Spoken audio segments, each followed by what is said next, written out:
என் அன்பு சகோதர சகோதரிகளே, ஆண்டவராகிய இயேசு கிறிஸ்துவின் ஈடு இணையற்ற நாமத்தில் என் அன்பின் வாழ்த்துக்களை உங்களோடு பகிர்ந்து கொள்கிறேன்.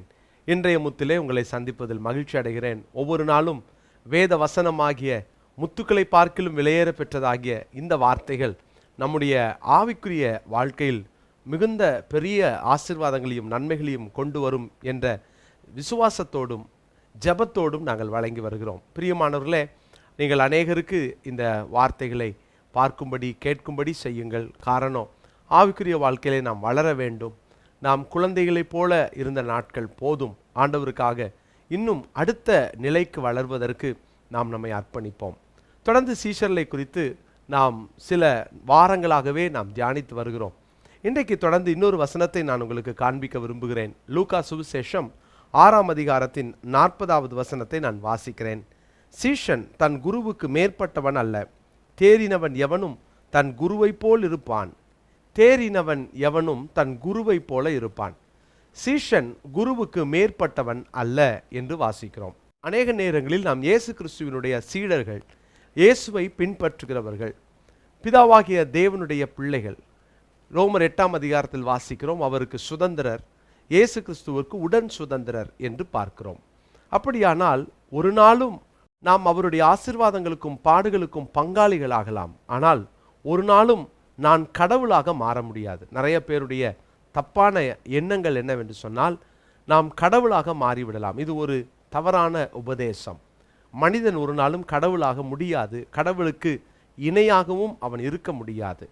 ஆனால் வேதம் சொல்லுகிறது, சீஷன் குருவுக்கு மேற்பட்டவன் அல்ல. சீஷன் குருவை போல இருப்பான். அதாவது அவரை போல என் வாழ்க்கை மாற வேண்டும். நான் அவராக மாற முடியாது.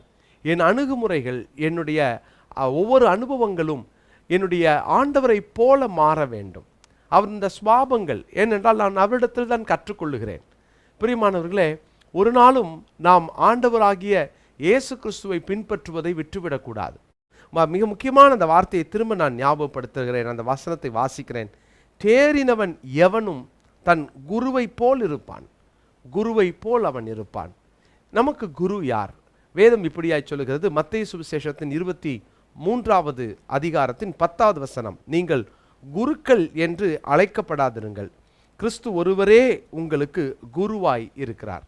கு என்றால் பாவம், ரு என்றால் நீக்குபவர் என்பது சமஸ்கிருத வார்த்தை. கு என்றால் அது பாவத்தை குறிக்கிறது, ரு என்றால் நீக்குபவர்.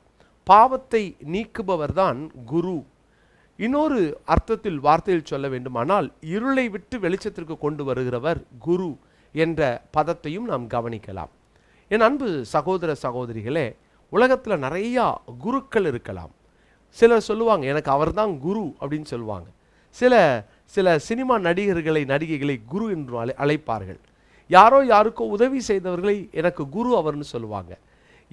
யாரையோ தூக்கி விட்டாங்க அல்லது அறிமுகப்படுத்தினாங்கன்னா எனக்கு குரு அப்படின்னு சொல்லுவாங்க. வேதம் சொல்லுகிறது, நீங்கள் யாரும் குருக்கள் என்று அழைக்கப்படாதிருங்கள், கிறிஸ்து ஒருவரே உங்களுக்கு குருவாய் இருப்பார். பிரியமான கர்த்தருடைய பிள்ளைகளே, பாவத்தை நீக்கி பாவ இருளிலிருந்து பரிசுத்தமாகிய வெளிச்சத்திடத்திற்கு கொண்டு வந்தவர் ஆண்டவராகிய இயேசு கிறிஸ்து ஒருவர் தான். உங்கள் வாழ்க்கையில் இன்னைக்கு இயேசுவை போல மாற விரும்புகிறீங்களா? இன்னைக்கு இயேசுவை பின்பற்றுங்க. ஆண்டவராகிய இயேசு கிறிஸ்துவிடத்தில் கற்றுக்கொள்ளுங்க. மத்தேயு 11:28-29 அதுதான் வாசிக்கிறோம். என்னிடத்தில் வாருங்கள் என்று 28ஆம் வசனத்திலே அழைப்பு கொடுத்தவர் 29ஆம் வசனத்திலே என்னிடத்திலே கற்றுக்கொள்ளுங்கள் என்று சொல்லுகிறார். இயேசு அவரிடத்தில் வருகிறவர்களை புறம்பே தள்ள மாட்டார். அவரை போல மாற ஒப்பு கொடுக்கலாமா? இன்னைக்கு நிறைய பணிகளை நீங்கள் மேற்கொள்ள வேண்டியது இருக்கலாம். நிறையா சவால்களை சந்திக்க வேண்டியது இருக்கலாம். நிறைய நபர்களை நீங்கள் சந்திக்க வேண்டியது இருக்கலாம். ஆனால் எந்த பணி செய்தாலும், யாரை சந்தித்தாலும், எந்த சவால்கள் வழியாய் கடந்து போனாலும் நீங்கள் இயேசுவை உங்கள் வாழ்க்கையில் பிரதிபலியுங்கள். ஒவ்வொரு நிமிஷமும் கேளுங்க, இங்கே இயேசு இருந்தா எப்படி பேசியிருப்பார்? இயேசு இருந்தா எப்படி அதை அணுகி இருப்பார்? இயேசு இருந்திருந்தால் இந்த இடத்துல இயேசு எப்படி பதில் கொடுத்திருப்பார்? எல்லாம் அவரை முன்னிலை வைத்து அவரை சார்ந்து நாம் ஒரு வாழ்க்கை வாழ ஆரம்பிப்போம். நிச்சயம் உங்கள் வாழ்க்கை ஆசீர்வாதமாக இருக்கும். சீஷன் குருவை போல இருப்பான். ஜெபம் பண்ணலாமா? நல்ல தகப்பனே, உம்மை போல எங்களை மாற்றும். நாங்கள் உமக்கு உகந்த சாட்சிகளாய் பாத்திரங்களாய் வாழ எங்களை அர்ப்பணிக்கிறோம். நாங்கள் ஒரு நாளும் ஆண்டவரே, எங்களுடைய வாழ்க்கையில் உம்மை பிரதிபலிக்காமல் இருக்கவே கூடாது. எல்லா நிலையிலும் உம்மை பிரதிபலிக்க எங்களுக்கு கிருபை தாரும். தொடர்ந்து நீர் பேசும்.